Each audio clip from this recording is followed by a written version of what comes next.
Hi there, welcome to Pilates Grad School by me, John Garey.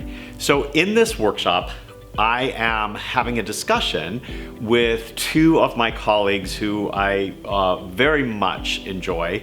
One is Raph Bender, who I've known for probably a couple of decades at this point, and he is the owner of Breathe Education, which is a Pilates certification organization in Australia, and he's based in Melbourne, Australia.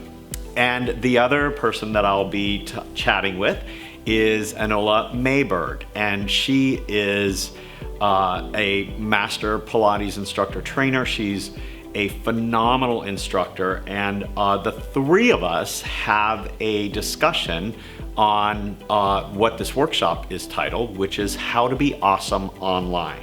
So a lot of Pilates teachers are now finding themselves in need of either doing online private sessions or teaching live classes online, or at least in any way creating content online. And that has to do with being in front of a camera, getting comfortable teaching in front of a camera. And so what we are really talking about are the soft skills that are involved in that.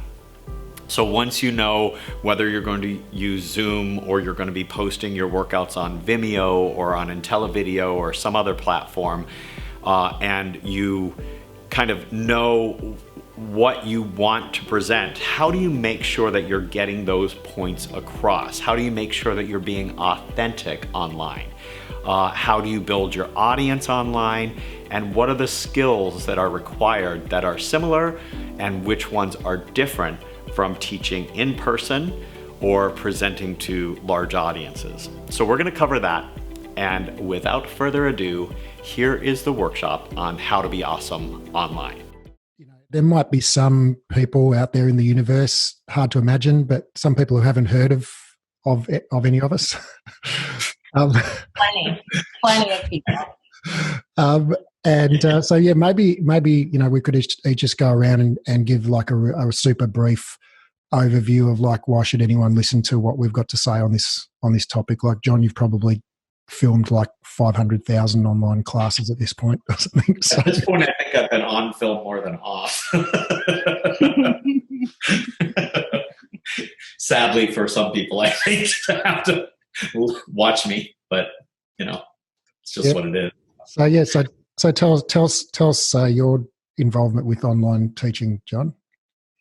So I have been I would say in front of the camera for pretty much most of my fitness career, and definitely all of my Pilates career, which spans 30 years in fitness and 20 plus, almost 25 years in Pilates. And I started out doing VHS workouts, and that was a very different animal, the way that was all scripted back in the early 90s and stuff. And then, I was expected to kind of do that again when I did a lot of work for Marathon, but I tend to prefer more unscripted stuff. So in the 2000s, I did maybe 50 workout videos for Marathon, maybe more, probably more. And I really fell in love with it. So about maybe 6 or 7 years ago, I really thought about, everything that seemed to me was going more that tech way and more the online way. And so I love that. I love everything about working in front of a camera. So I started John Garey TV a little over 5 years ago, 5.5 years ago now. And we did a lot of YouTube stuff in the beginning to kind of prepare us for, I say us, it was only me, to kind of prepare me for how much work was going to be involved, and whether or not I was going to, what kind of schedule was I going to be able to stick to in terms of putting content out and being realistic about it. So we're a little over, I would say almost 5 years, or just about 5 years from launch date, because we had to, of course, film a lot of content before we launched the website. And so I've been doing that for 5 years. We got our apps together a little over 2 years ago. And so we put out a lot of content. Right now we have upwards of 550 workouts on our site. We film every day. It's our second space that we're filming in. My first space was a warehouse. This space that we have is actually was a 5-car garage, and it's on our property, which is really fortunate right now because I can actually walk down the hill and to the film studio to work. And the interesting thing, Anula and I were having a conversation earlier today, and I said the interesting thing is I now have to once again turn on the cameras, set them, do the lighting, do the sound, and we still are using 3 cameras to film. And Eric, our videographer, it just waits, and then I upload the stuff to the footage to him, and then he edits it from home. So I've got a lot of experience, but I would say primarily it's in things that are pre-recorded that we put out. I do live stuff, but I prefer to have things barely edited. I want it to look professional. My stuff isn't edited, so I teach it as if I'm live. If I make a mistake, I just run with it and go through it. But I like the opportunity to be able to choose which camera angle or which camera itself is going to be the best to show what I want to show.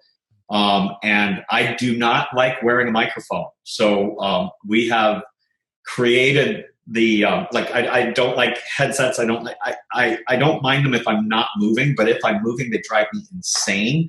So we have created the space with a lot of soundproofing, and we have boom mics in different places so that no matter which direction I'm facing, people can hear me clearly. So yeah, we've been here a little over 2 years now, and we've spent that whole time really developing the space that we have. So that's kind of my deal. That's my background. We put out a minimum of 3 workouts a week on our site, and we've been doing that for 5 years, usually more than that.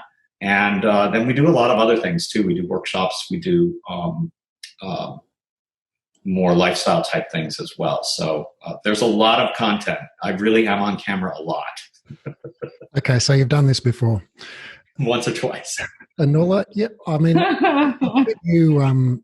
really at the unscripted Instagram end of things. I don't know. I mean, I don't ever know why anybody would listen to anything I have to say. I'm in a way the polar opposite of John. I believe in things being rogue all the time. I don't even have a mailing list.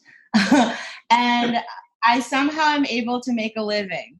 So one of the things that I think is really helpful to know is that you've got 2 ends of the spectrum in this conversation. One person who maybe has an infrastructure in place to get what they need done in terms of content, and you've got a person who works from basically their living room right now. But in general, the only way I let people know what I'm doing is via social media.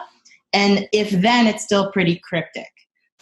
So the rogue guerrilla marketing style works for me, and I'm going to be happy to share some of that information today. But a lot of what you do is by video. That's how I know a lot visual, of it. yeah. Mm-hmm. Yeah. But it all looks like super spontaneous and, like you say, kind of cryptic and rogue. I think those are 2 great words. Cryptic and rogue and maybe like a little uncomfortable. but exceptional. It's exceptional. Exceptionally straight. No, it's really good. She's so talented at that, and just at I love following her. I really Go do. On. I'm gonna fess up here. I reached out to. I keep calling you Anula. Yeah, you put the emphasis on the wrong syllable, but it's Anula. That's okay. Anula. So I actually reached out to her a while back because I was just enamored with her. So we started doing things together, and it's been really fun. And we have a lot of stuff planned, and I'm really excited about it. Well, yeah, I'm really excited about this conversation as well. I said to my team, this is pretty much my ultimate three-way. That's awesome. Where I come from is I've taught a bunch of Pilates classes in my time. I've owned studios and done all of that, and so I would say I've taught probably tens of thousands of classes, but live, like face to face. But for the last 5 years, I've been running an education company, and we train Pilates instructors, and a significant portion of that is online. So I would say we've got probably close to similar amount of content as you've got, John, like several hundred hours of online content on our e-learning platform. And we've just gone through the process of shifting all of our live classes now online as well. So we're continuing training, and we're doing face-to-face training, but it's just face-to-face via Zoom now rather than in the same room. So I don't know. I guess I'm kind of in the middle of the spectrum between the two of you in some ways. So I think we all bring a different perspective, and yeah. All right. So let's get into it. So what you're saying is basically we're having a Raph sandwich. Yeah. To continue the double entendre. Oh, no, It's late here. I love it. We're getting kicked off Pilates now. So, all right. So we've got this list of essentially questions that people have been asking on social media around this whole transition to online teaching, and some of them are just kind of pure mechanics, of how do I do this, and some of them are much more existential and around people's self-value. So, all right, let's start with some of the mechanical stuff. When you're teaching a live or recorded class, like how do you start it? How do you end it? What do you do at the start and end? John, Anula, you want to go first? I can start. I think taking sort of cues from people that are much better at this than I am. If I'm teaching a live class, it is really important, if the class is a manageable size, to greet people the same way you would greet them if they were walking into your studio. Sometimes I'm noticing that classes start in this very abrupt way where I don't feel like I've been acknowledged by the teacher. And then sometimes I feel like they end in this super abrupt way where maybe you haven't said goodbye to me, or you haven't wished me well for the day, or told me where I can find the next class. So something to keep in mind if classes are live, please say hello to everybody and please say goodbye to everyone. And then if you're recording the class that you're teaching live, which is sometimes a bit tricky, you can edit out the beginning and the end a little bit, the greeting part, and just use sort of the meat of the class. And the skills of starting a recorded class can feel a little awkward because you're talking to no one. And John had a really great suggestion of what to do when you're talking into the ether. Last week, he was talking about how you can imagine that you're talking to your favorite student. I think I'm remembering that correctly. Yeah, that's exactly what I do. It's the camera is really the front. I call them the front row. Like back in the aerobics days, the whole front row were all the people that loved you the most. They were all the people that knew every single thing you were going to do. They anticipated your every move, and so that's who the camera is to me. The cool thing is that the person on the other side can be the front row person, or they can be the back row person.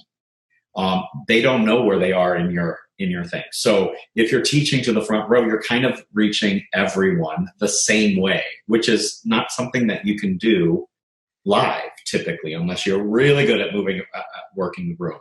So that's really one of the ways that I got over being afraid of the camera in the beginning. Although I have to say, I really was never that afraid of being in front of the camera. But it really does help me because the camera I really do look at it as a friend. And if you can get yourself to that point, you're going to be more authentic. You're going to be more of who you truly are. And that's going to really help you and really help your audience. Mm-hmm. And so what about during the class? Because this is something that I've had a lot of comments from people I know as well. It's like, since I've been teaching online, my abs are so sore because I've been demoing so much more. and my clients are seeing me struggle with the exercises that I tell them to do every day. So how much should I demo is a big question, I think. Suck it up is my answer. Like, you're going to demo the whole thing all day, every day. It's okay, unless you have some kind of issue, which we can be respectful of. But right now I'm in that boat with everyone else. I'm demoing all these classes. I'm super sore, but I'm okay. Is my answer. Yeah, John? Yeah, I mean, there's a big challenge to demoing the whole class. And, it's one of the things we tell people live is that it's not your workout.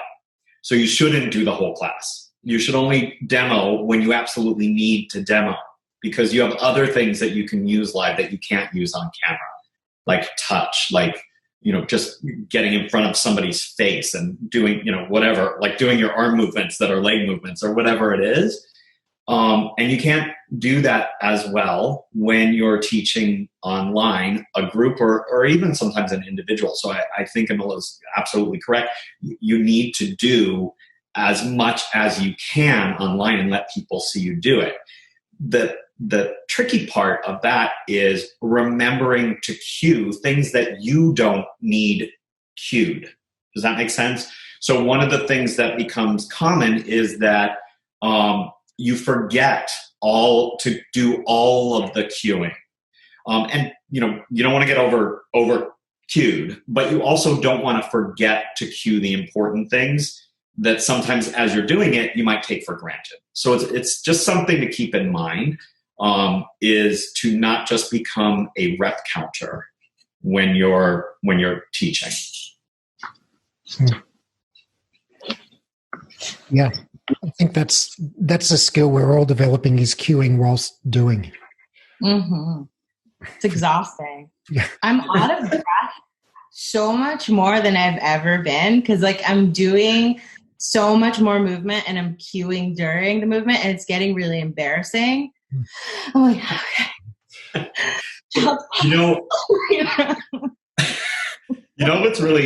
What's really cool is that whole thing, the whole doing it, is going to make you a better teacher also. When you tap into what's happening to your own body and kind of fess up to some of the things that are happening to you and say, I know where this hurts. And I think that's really helpful. And it also is okay to not be perfect. It's actually better to not be perfect, so that people have a better connection with you and they realize that, this stuff, for lack of a better word, is difficult. It's challenging when done correctly. So I think that's great that you're sore, Anula. I love it. Sore, out of breath. They see me fall over. They're seeing me sweat into my own eyeballs. It's full vulnerability mode. They're seeing my house, right? I never really wanted anybody to see my house, but here we are. I was like, this is private. It's no longer private. And it's been super humbling. I didn't even realize how challenging my classes are until I did so many of them in such a short period of time. So I was like, wait a minute, that was way more repetitions than I'd ever want to do on my own personal body. So what you're saying, John, is exactly right. I'm learning so much by doing, and I'm being humbled by my choices for other people. Yeah. Because now they're for my body, and I'm realizing, oh, that's unkind. That is one spot too many. So if the value that we're providing now, the way that we're leading the class is changing, so we can't walk around, we can't put our hands on people, we can't necessarily give as much individualized feedback. Does that and if we're spending most of our time doing the class, that means, you know, sort of by definition, we're spending less time, you know, giving verbal, you know, individualized corrections to people. Does that mean like we can just have more people in our class? Yeah. Well, you know, I mean, the way I'll answer that from my perspective, if you're doing, you know, it depends on what you're looking for. So for us, I have no idea who's watching it when, because I'm not doing it live. So, you know, and people aren't doing it at the same time. So it's a kind of different animal. So when you're doing something live and you're also recording it, you have to remember that there are going to be people doing it, you know, somewhere in the world, probably while you're asleep. And that's, to me, that's a super cool thing about being able to take this digital. But in terms of like, if you're doing a Zoom class or something like that, that's a whole different animal. Then you need to make a decision, and it's going to be, I think, trial and error, and also based on who the group is that you're teaching, like who's in that class. So I'm assuming if it's, especially like currently, and Anula can speak better to this than me, but currently you're going to know, most likely you're going to know the people in your class that you're doing live online, because you've taught them live before, for the most part right now, for a lot of the instructors who are just getting on this. That's who your audience is. So you already know, if you think about it, you already know the corrections you need to make for certain people. You already know what to look for because you've already done it in a live situation where people are like, how can you see that from across the room? Well, now they're going to be saying to you, how can you see that from behind the camera or from in front of the camera? Because you know those people. So use that to your advantage. And call them out, call them out. You might not be able to see exactly what they're doing, but you know what they're doing if you've taught them live before. And, it's another way to connect with them live. Yeah, I would say that I'm not super engaged with my pre-recorded classes as I am with my live classes, right? Like I'm sort of teaching into like a vacuum when they're pre-recorded and hoping for the best, right? But with the live classes, I keep the classes relatively small so I can actually see people move and use my eagle, like Pilates eye, to see things that are potentially helpful to cue.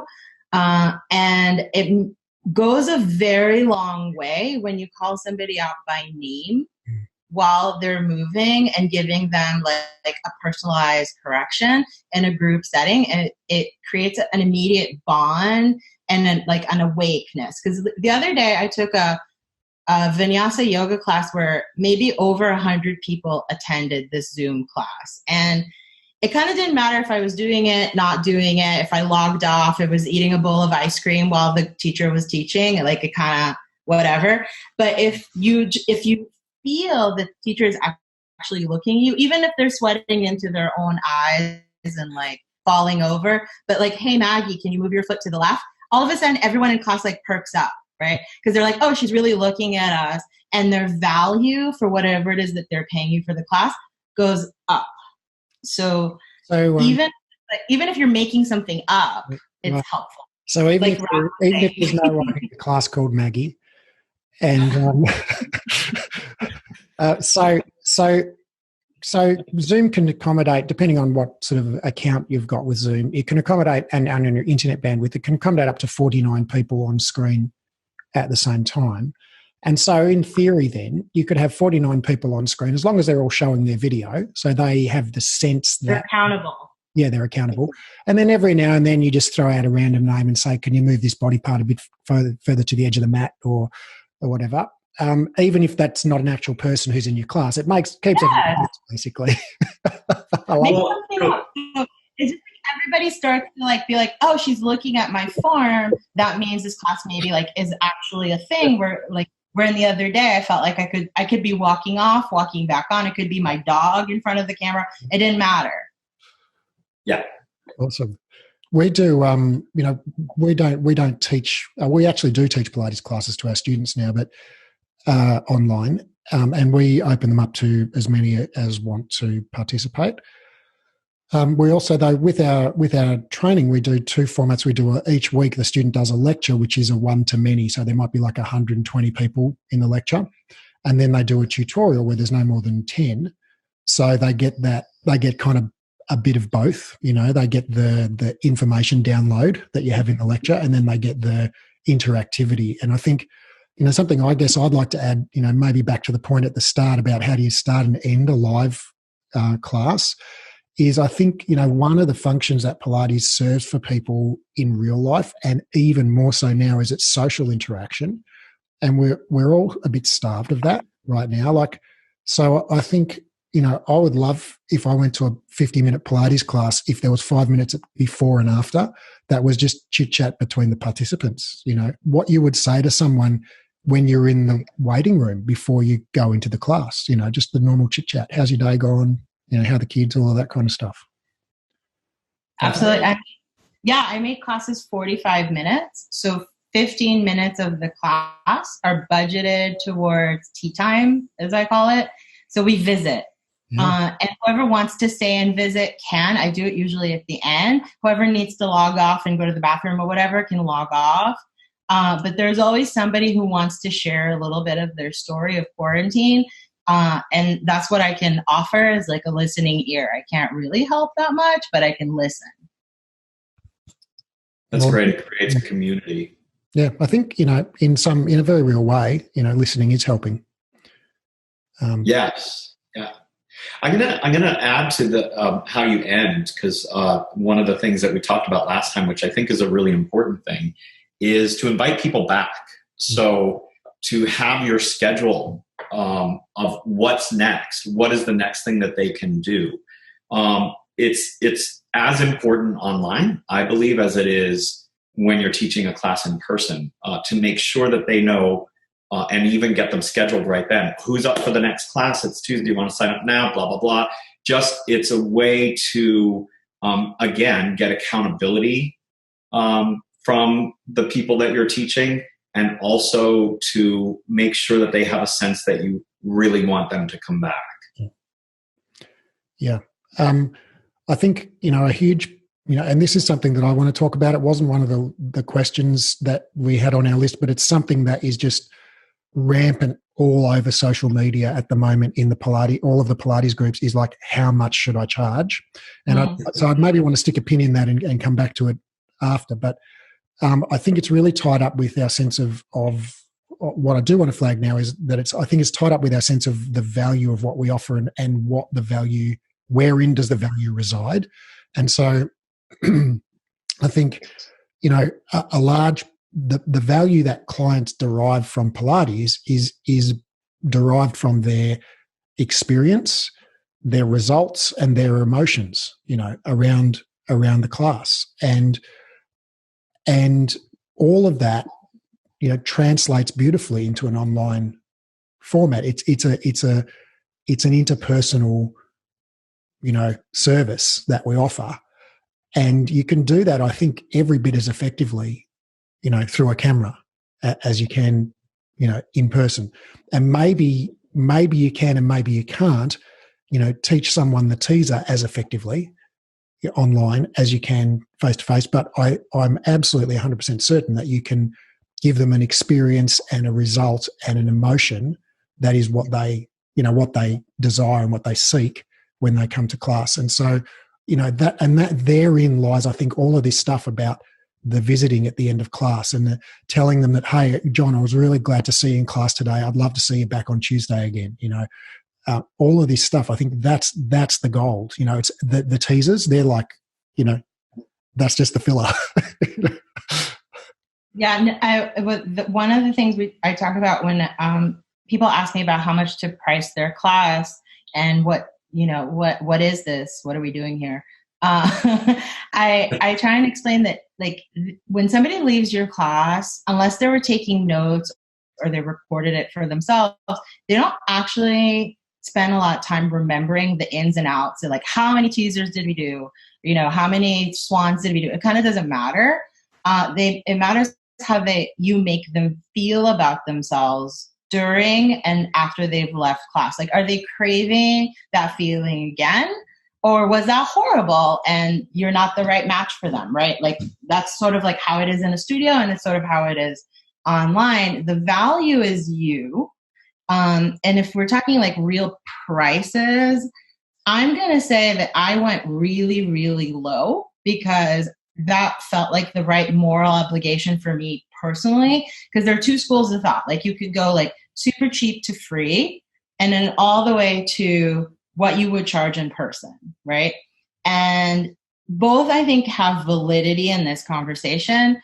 One, like, yeah, your teaching and your time are as valuable as they are in person. But during duress, which is me like realizing where we are right now, I don't feel comfortable charging my normal rate personally, but I totally respect it when people do that. Is that because your clients are largely Pilates instructors and they all are now out of work? That's right. Very much so. By and large, we're all the same person in some ways right now. Like the playing field has been totally equalized, right? No one really has a paycheck coming in as they know it. And we're reinventing ourselves. And I feel comfortable sort of paying other teachers for their time as well. And I don't mind what they charge, but I just feel like right now my colleagues, I just want to invite them into more movement and more spending time together. Since they're afraid of their bank account, as I am, I'm sort of projecting my own thing onto the community, and I'm being empathetic. Like an independent Pilates teacher, that doesn't belong to any bigger organization is spending for themselves. Do they want to take a class for $15? They absolutely do. Do they want to take a class 3 times a week for $40 each class? Probably less. Yeah, I can see exactly how that thought process happened. I mean, I can totally see it. Also, I think, in my experience, online, I know what people are charging for online classes over the last 5 years, and it is not $15 a class. It's average $15 a month for online, like for a service. And I decided to charge $20, which was, oh my gosh, you're too expensive, $20 a month. Because I offer notes for every class that we do. But I think there's a difference between doing a live class and a live one-on-one session with someone and posting something that people can watch at their leisure anytime. So you post it once and then, you can have hundreds, thousands of people watch it all over the world at any time that they like forever. So pay-per-click and a one-off are totally different. Yeah, a live experience and, going to see theater and renting a movie, they're different experiences. So, that's a different, it's a different animal. It really is a different animal. So I think that you have to take that into consideration as well. I think, I agree with both of you. My business, my clients are Pilates instructors, so they're all out of work, and and I'm with you, Anula. We're running an anatomy course starting this week for Pilates instructors. It's free, and I've got just over 300 people enrolled in it at the moment, which is I'm really looking forward to teaching that course, and I'm delighted to be able to give something brilliant in this time. And I can also see that, for regular Pilates instructors out there whose clients are not necessarily Pilates instructors, their clients are just, regular folk, business people, stay-at-home mums, whoever their clients are, that a lot of their clients, some of their clients may be affected financially by this and some may not, and I think so I don't think, personally, I don't see that Pilates is inherently like a public service. I see it as an exchange of value. And you know, I think it should be compensated as such, you know, and I'm talking particularly about live sessions when someone's spending the time to give feedback to a client that's personalized. And I think, you know, like a lot of people, you know, what I see in the forums a lot is, you know, people saying, oh, you know, how much should I be charging? At like there's some kind of correct amount to charge. Yeah. And it all comes back to, you know, it seems to come back in every conversation to like, what's everyone else charging? What's the going rate? You know, like there's some like, you know, divinely ordained, you know, amount that is the correct amount to charge. And I think, well, no, there's no such thing, because there are people that are doing it for free, like you know, or there are people that are charging $1 a class or donation based. And then there are people at the other end who are charging their full normal rates. And they're all... Know your audience, right? Well, yeah, that, and I think also the market will decide who's right on that. And you know, that may take a little while, and hopefully a lot of this will be resolved before we have to go there. But I think the market is going to eventually tell us where we are with pricing. And I think that also happened in studios. When I first opened my studio 20 years ago, the pricing, you know, it was really tricky. How much should you charge? It felt like you should charge more than you were when you were a fitness personal trainer, because the training was so much more extensive and so much more expensive. So I think, you know, a lot of it has to do with, I think Anula was perfectly right when she said it's personal choice. But I think the market is also going to tell you. Yeah, the forums are asking. Yeah, exactly. The forums are asking for industry standards, but there aren't any in the Wild West. Yeah. No, because most people who have been online have not been doing live online. They've been doing like pay-per-click. So. Right. And something that I see that kind of really gets my goat on forums a lot at the moment is I'll ask the clients, you know, what they want to pay. It's like, well, you know, what? Ask me how much I want to pay for a new Mercedes. Nothing. I want it for free. Well, I mean, it's sort of asking your student, how much do you think this is worth? Like as if you would go to your hairstylist and they can give you a haircut, and then they ask you, well, how much do you think this haircut is worth?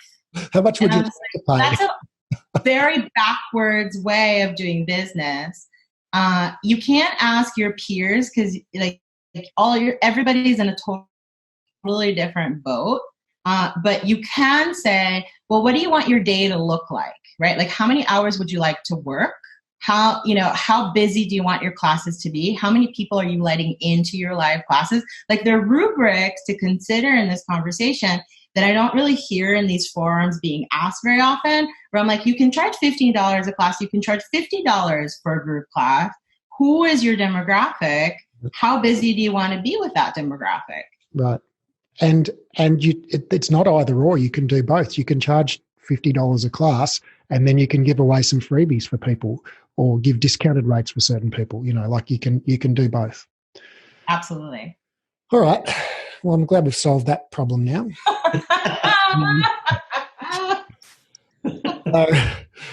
It's the Wild West. And I'm not seeing like anybody going like, yeah, like we're in uncharted territory. Everything's super weird and stressed out. And I don't really know the answers. Like as if there's like a Pilates, like a grand council somewhere making these decisions. I'm like, no, like we're all the council. Like we're all doing it ad hoc every day, all day. Right. Like, and because it's a service, there is no, like, you know, in quotes, objective price to it. It's like if there's a litre of milk, you know, you can say how much does it cost to create a litre of milk. We've got a certain number of acres of, you know, grass for the cow and petrol for the truck and all of that. You can add it up and go, it's this much. But, you know, if you're delivering a Pilates session to 100 people or 3 people, it's like, how much does that cost? You know, so there is no objective measure to it. And something like design, you know, like you can get a logo done on Fiverr for literally $5, Right. or you can be UPS and go to Paul Rand and get your logo done for like $1 million, Right. and it's the same logo. So, wherein does the value reside, or what's the objective measure of the value of that logo? Well, I think people, there are many intangible factors that, like reputation, like people's experience, like expectations, like all of that, like how you frame the conversation that, are going to determine people's perception of the value of what you offer. There is no objective true value. Mm-hmm. Yeah. All right, moving right along. When we're teaching on our mat, and some folks have got props at home, some don't. Some have got a can of lentils. Some have got a pair of pantyhose. How do we get creative and incorporate props, or should we just forget about props? What do you guys do? I can say that I'm getting real creative. That goes in line with the punk rock attitude of teaching movement to people. So the more creative it is, the more comfortable I get. So if they have something in their house that fits my needs, we're going to use that. If they have traditional Pilates props, we'll use that, like whatever. Because there's nothing cooler than seeing like 5 like little squares holding on like totally different like household items to do the thing you're looking to do. Like there's something about this moment where you're just like sort of out of body and you're thinking like, why don't we do this all the time? Yeah. Like, why do I need a magic circle that says like a brand on it? Or why can't I just use this weird scarf? Like, it's cool. It becomes a performance piece. It's amazing. We taught our weekend of diploma a couple of weeks back, and it was the final weekend. And so we were doing chair exercises, stepping up onto a kitchen chair or onto a bed, or, I think you can get really creative with this stuff. I think you can do a lot of the apparatus exercises with a little bit of creativity at home. Get a towel. Everyone has a towel.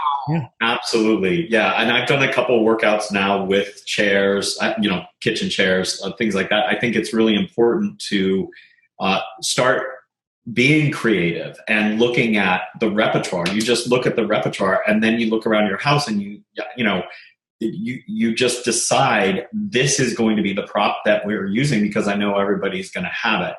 The other thing I think is really important is to, when you set up a class, you give people advance notice of what you're planning to do, what that class is going to entail. So that's another way to end a class is say, okay, so we'll see you on Thursday. And on Thursday, we'll be using 5-pound dumbbells or large cans of lentils or whatever, but something that weighs 5 pounds that you can hold in your hand in your house. Bring it. The more creative you are, I'll give you, $5 off your next class. I mean, think of creative ways of getting people to look in their own house and find stuff that they can use.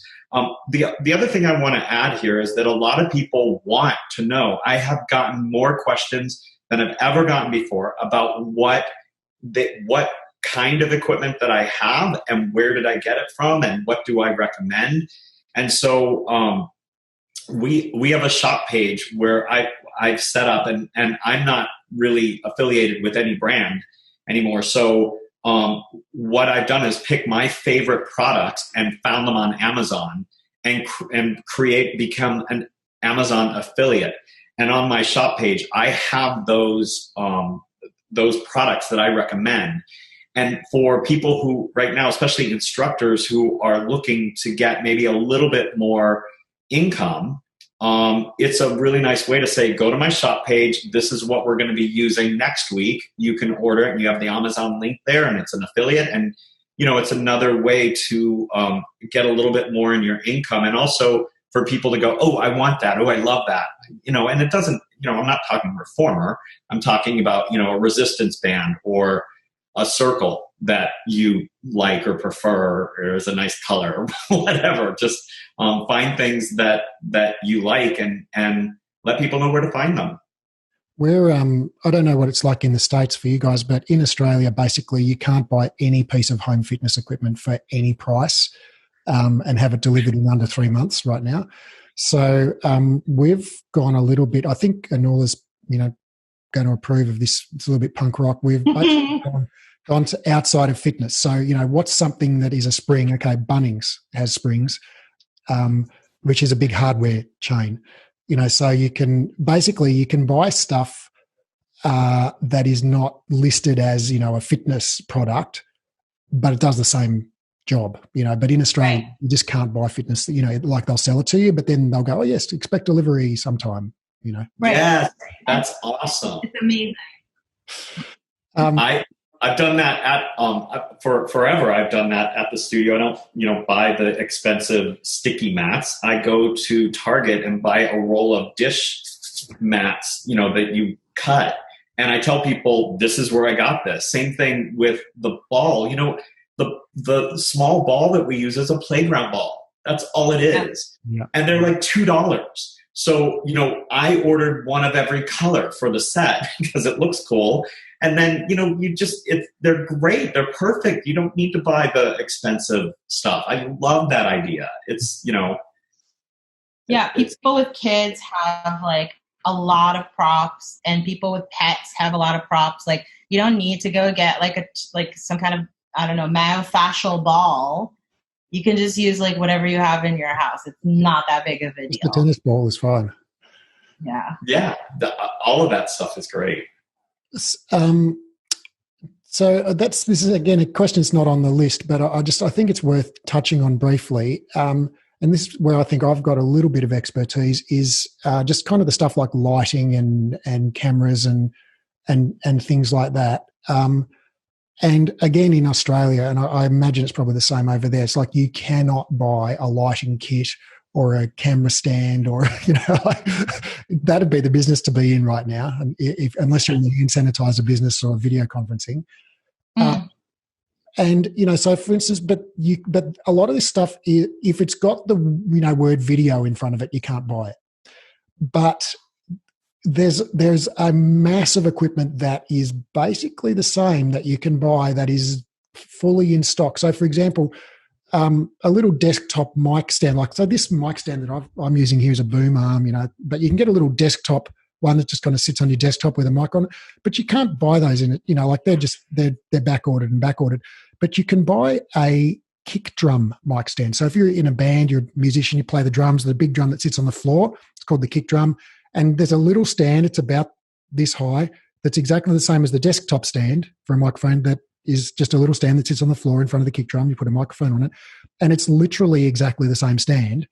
And they're like 100 plus in stock at every store, whereas the desktop mic stand is like out of stock on back order, and they're the same price.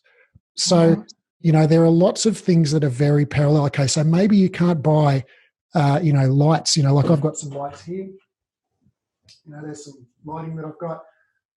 But I'm really proud of you, Raph. Thanks, John. Amazing. I'm proud of you too. Oh, you just lost your signal. I think when I twisted my phone, I unplugged it. I twisted my camera, I unplugged it. Oh, yeah. I'll switch to my backup camera. Oh my God, there's a backup camera. Man, it's weird. So you haven't got lights. You can't find lights online. Well, you've got lights in your house. You've got a light on your desk. It's called a desk lamp.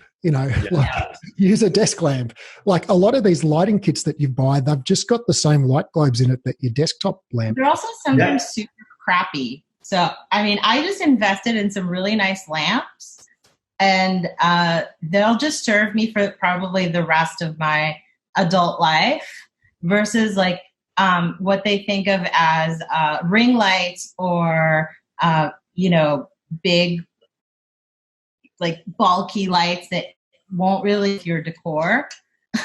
You don't need to go a professional grade. No, and you can also, like with regular lamps, go through your closet and find, a shirt or whatever that's, kind of golden color or whatever, a t-shirt or whatever, and throw it over the lamp. And now you've got, the perfect lighting, so if you have harsh light, it doesn't have to be harsh. It's super easy to just find household things that you can use. And there are heaps of really good free tutorials on YouTube on, how to set up so many for everything. That stuff. Yeah. Yeah, no, it's great. Yeah, I'm using a combination of lights right now. I've got a desk light, I've got a ring light, I've got a backlight that's really just a light stand that we have in our living room, and I've got 2 lights on the other side that are softer. I mean, it's nighttime here for Anula and I, so I was like, light it up. But yeah, totally. It's you just do what you can, and I think no one's expecting perfection, especially, the audiences that most instructors have now are people they know, like I said before, that want to support them and that are not going to get too judgy over, if the lighting isn't perfect. Those are things that you can work on down the line. If you decide after the whole stay-at-home thing is over, if you decide you still want to do online stuff, then you can decide to invest money in that kind of stuff. But in the meantime, use what you've got, and know that the people who are coming to you understand. Yeah. Absolutely. All right. And so, how do I find more people to join my online class? Where do people come from? Actually, just to preface this, like, a lot of instructors I know have found that they've got like 50 to 100 people in their class all of a sudden, whereas they had 12 a month ago. Yeah. So, what do you guys think on that? How do you get people in your class? First, you have to get the people that have been coming to your in-person classes converted into the dark side of online. So that's where I would immediately start. If you haven't done that yet, I wouldn't even look anywhere else. But the question that I'm getting, Raph, the most is, how do I get an international following? And I love this question so much because it's like, it's so sweet, like there's something so, I'm like, but have you converted your existing clientele into paying online students yet? And they're like, no, but I just want to become like international. And I'm like, well, like, why don't we start like in the more like direct profit way, before you go like to Japan, you know what I mean? So I kind of like go like maybe not worry about your international following right away. And be consistent with your marketing is like the second answer. So if you are marketing your class in whatever way you find organic and comfortable, do it on a super consistent way. So I post every day. You might be posting every other day, but you got to find a rhythm so people can start expecting to see your posts. That'll really help. Yes, and along with that, that's perfect advice. And along with that, the posts need to talk about you. You can't be posting like someone else. You need to be posting authentically, and the post, because that is your brand. So you have to be really careful about what you're posting, so that it always reflects your brand. And so you need to think about that first. What is your brand? Who are you? And who are you online? Because hopefully they're close. They might not be identical, but hopefully they're close.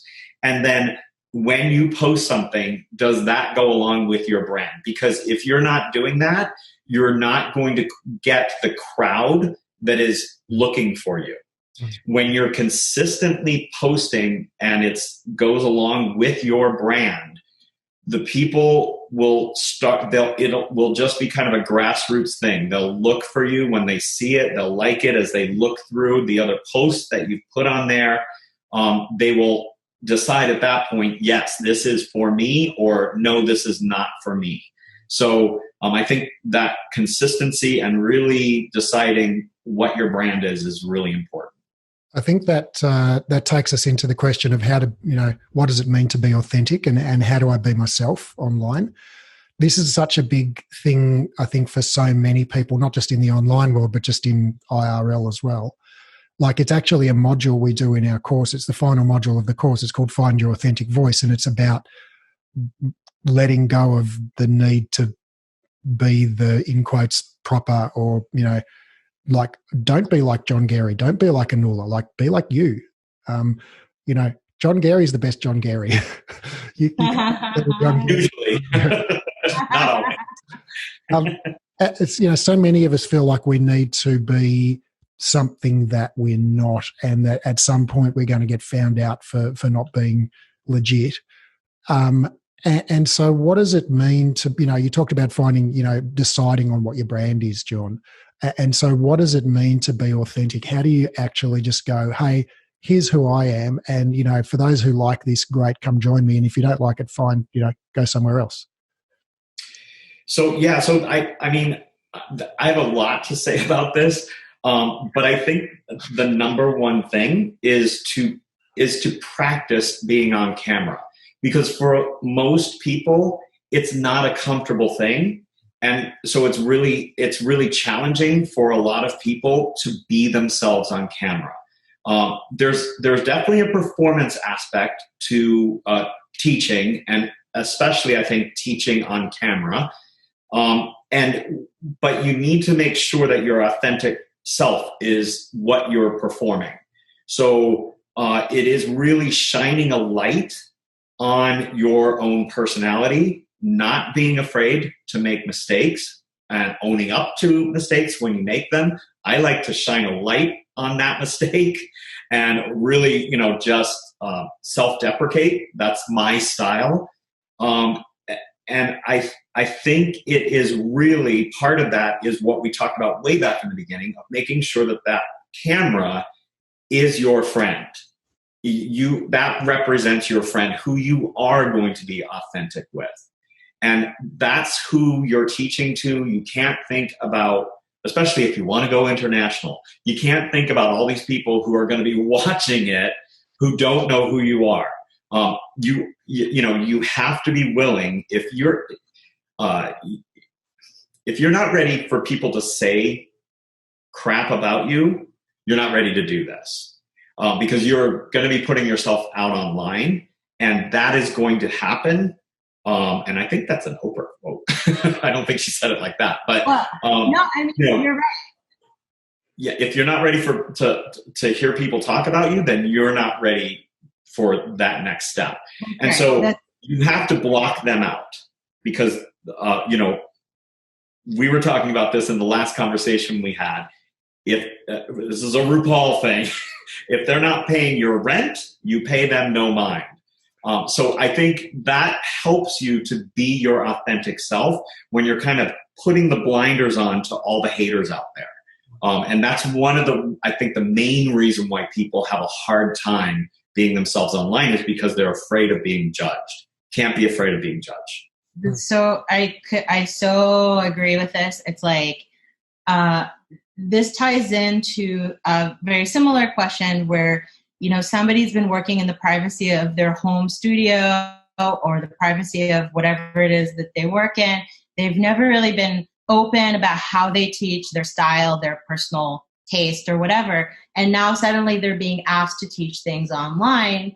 And the Pilates police will then come arrest them because their lack of authenticity or their lack of, staccato breathing or whatever.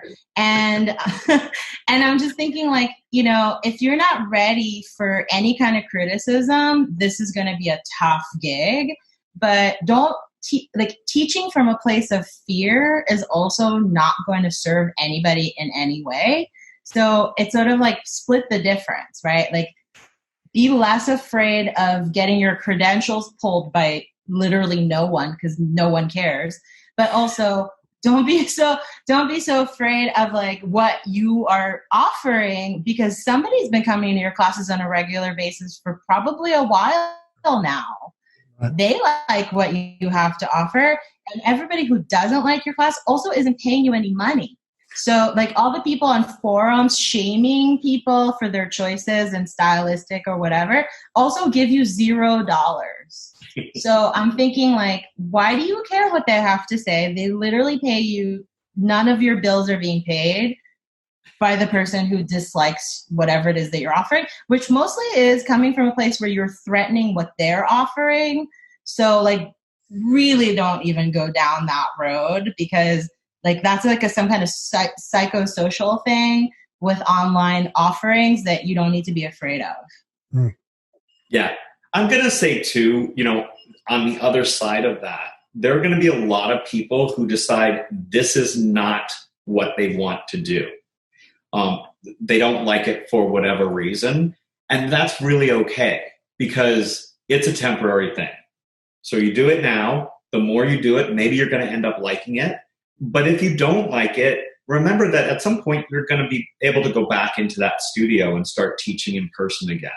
And so, I do know that there are people who are like, I just don't like it. I hate it. And I'm like, well, suck it up, do it now. And then once it's over, you never have to do it again. But, part of it is remembering that teaching online is a muscle. And it's really similar for most people to when you first start teaching in person, when you first learn how to teach Pilates. It is painful. You are horrible at it, or at least that's how you feel inside. You don't know what to say. You don't know when to say it. You don't know what to cue. You don't know when to cue it. You don't know what you're looking at. Everyone looks perfect, even though no one's doing the same thing. You can't get the words out. If you remember what that was like, this is the same process. And as you do it, as you continue to do it, you're going to get better at it. You're going to strengthen that muscle, that teaching online muscle. But it takes practice, and it takes a lot of hours. Hallelujah, John. I think I want to resoundingly echo that for just about every point that we've talked about. I think asking for more money is also a muscle. I think, being yourself and disregarding criticism is a muscle. I think, starting your classes comfortably is a muscle. Like it's like humans get better at stuff when we practice it. So, start practicing, because we've got no option. No one's getting worse at anything that they're practicing. Right. That's what I try to tell. Like you're not getting any worse at this by doing it, but you're certainly not improving by not doing it. Mm. So right. Totally, and you are gonna get confident, and then you're gonna knock yourself down a peg. Nobody else should knock you down, but you are gonna get confident, and you're gonna mess up big time. It happens to everyone at every stage, that you have a clunker of a class or whatever. You need to brush it off and move on. Figure out what happened. Sometimes you can't, but the main point is move on. Yeah.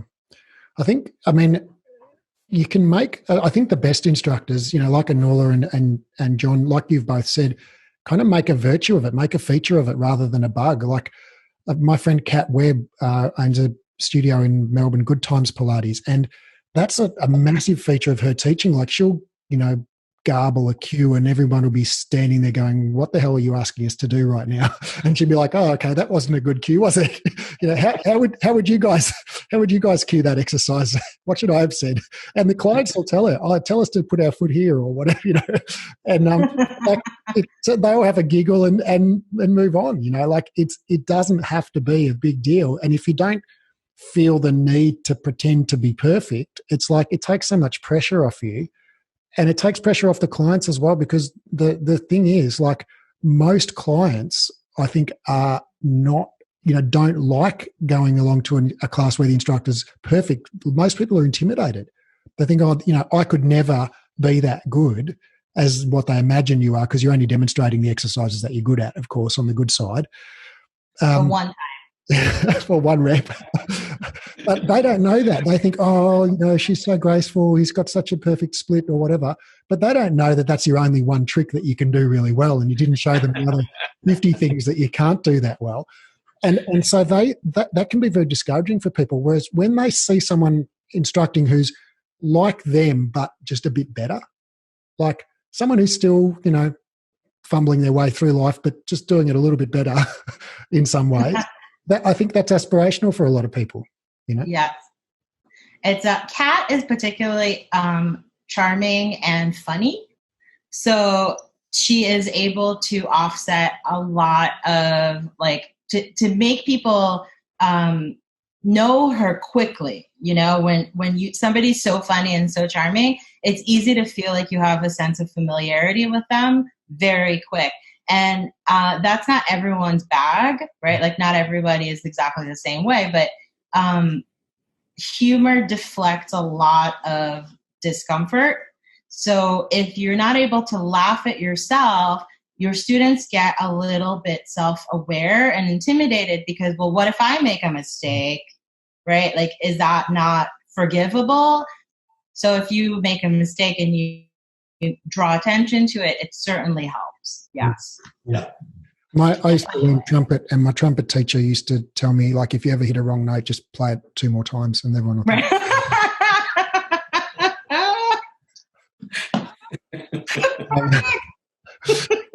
All right. So next question. This is basically, I'm generally just overwhelmed. Okay. So now there's like everyone's online. I'm kind of feeling judged because I'm not online as much as everyone else, am I a bad person? What should I do? Anonymous, asking for a friend. Right. Well, I'm not online and everyone is online sometimes comes from a place where like you might just not want to be, and then you just have to follow that. Like, just don't. But I think that some of the intimidation is coming from a place where there's this fear of scarcity that I'm noticing, where it's like, well, everyone's online and everyone's going to blah, blah, blah's class, so no one's going to come to my class. And I'm like, well, it's the same thing that happens when you open up a studio and then a studio opens up next door, right? Like, are you actually going to close shop, or are you just going to be like better at what you do now?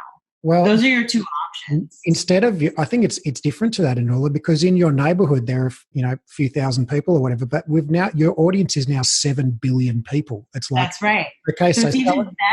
So and so got 50 people in their class. Okay, so that leaves 6,999,000. Exactly.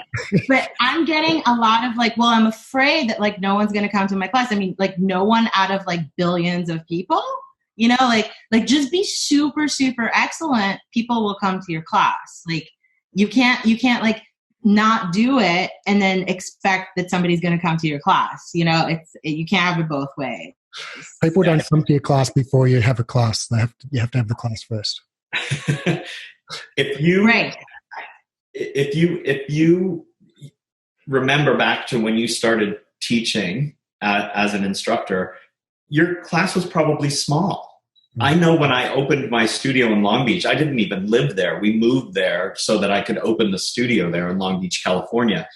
And we immediately started, I started doing courses. I was part of the Stop Pilates instructor trainer program, and we were a licensed training center, and I started doing courses. And the very first course I scheduled, it was like midday during the week because I had nothing to do.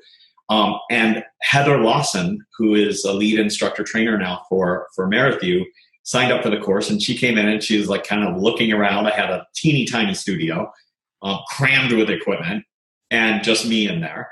And she, said, "Are you still going to have the course?"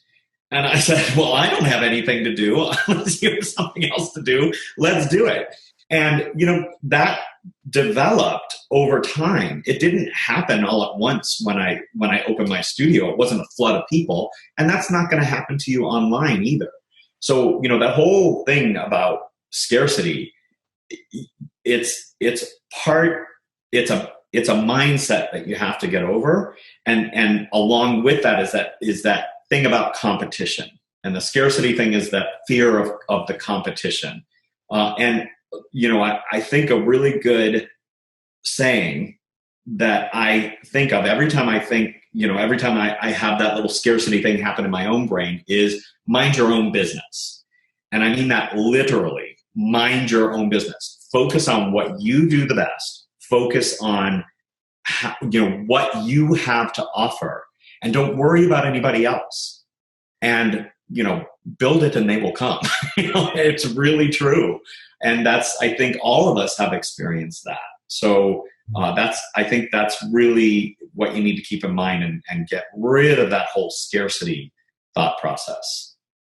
And it also helps if you're sort of a lone wolf teacher to find a little bit of a community now. Like if you've been working in a place that's relatively remote and you don't have a community, this is your opportunity to reach out to people you like, admire, have been following, whatever, and see, do they want to create a little collective with you where you can refer people back and forth to each other's classes, right? Like it doesn't have to be that you're this solo operator off your like Zoom in the ether class, right? You could reach out to people you like and say, hey, do you guys want to start a little circle where we start a referral process, or we advertise for each other or something, and it feels a little less alone.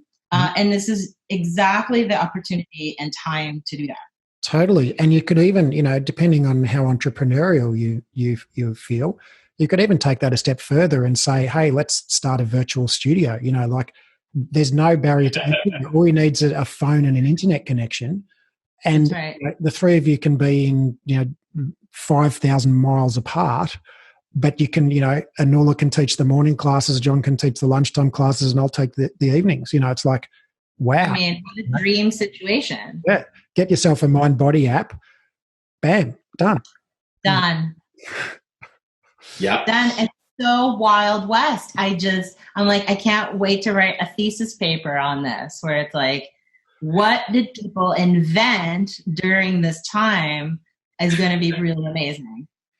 Yeah, I think it's a time of fundamental change for the industry. And John, you said before, if you don't like the online thing, well, suck it up. But you can go back to teaching face to face eventually. And obviously there will always be a place for in-person teaching, but I'm not confident that the industry is going to look the same. When this is all said and done, I think there are many kind of very seismic forces that are at work here, like the cultural norm from 6 weeks ago around Pilates online has shifted diametrically. The cultural norm around the difference between reformer and mat work, or equipment and mat work, it's like all of a sudden mat work's the new black. We knew that the whole time, though. Yes. People's expectation of like now all of a sudden I'm not limited to the 3 studios within a 10-minute walk of my home. I could take from Anula in New York. I could take from John in Chicago. Like I could go to Leslie Logan's class in LA. Like I can literally take anyone's class anywhere in the world now. Like the norms are changing, and people's expectation, like, maybe like the classes that I'm seeing, like, Kat at Good Times as an example, she had 75 people in her class a couple of days ago, and that was the average, for the week. So, so clients are being trained into a whole different set of expectations and norms. And in 6 months or 12 months or whenever we all re-emerge, pasty-faced back into the daylight again, like people... But so ripped from all this exercise. So ripped. People's comfort zone is going to be doing mat Pilates online at home, right? And it's going to be uncomfortable for them to go back to the reformer and fight their way through traffic and park and be in a room physically with other people. It's going to be like, oh, this is really weird, Yeah. Well, I can also foresee a situation where there is I think of the model of Peloton, right? So they teach a live class. Buy a reformer, and then we'll take your class at home. Exactly. And you can even have the big screen up there with people, so you have the people who are there that want to be there in person, and then you have the screen with multiple people up there. I think, I think for people who do want to go to a studio, or who want to teach at a studio, or want to own a studio, brick and mortar, there's going to be opportunity there for them to really build their following online at the same time as in person.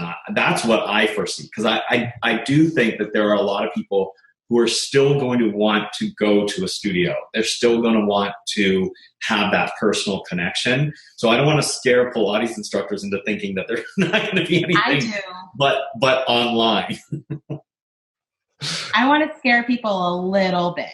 I want to say that there's a bit of a generational divide in this conversation as well, where maybe if you grew up with screens being your norm, you might realize that, like, actually I do like doing Pilates in my pajamas on my lunch break because I work from home, because I'm a graphic designer. I don't want to get into my car or get on the subway anymore, right?